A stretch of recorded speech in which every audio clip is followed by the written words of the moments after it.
BRS working president KTR సోమవారం బంజారాహిల్స్లోని ACB కార్యాలయానికి విచారణకు హాజరయ్యారు. ఫార్ములా ఈ కేసులో ఆయన రెండోసారి విచారణకు హాజరయ్యారు. ఈ నేపథ్యంలో పోలీసులు కట్టుదిట్టమైన భద్రతా ఏర్పాట్లు చేశారు.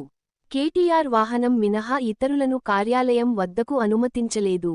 కార్యాలయానికి వెళ్లే మార్గంలో బారికేడ్లు ఏర్పాటు చేశారు.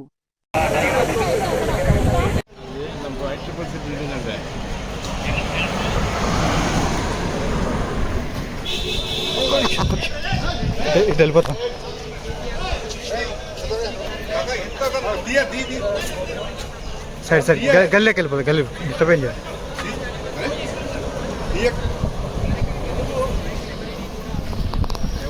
మీడియా వాళ్ళ ఓకే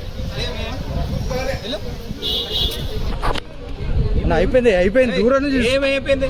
అడ్డం గుర్తారా? కామన్ సెన్స్ ఉందా నీకు? వెళ్ళు.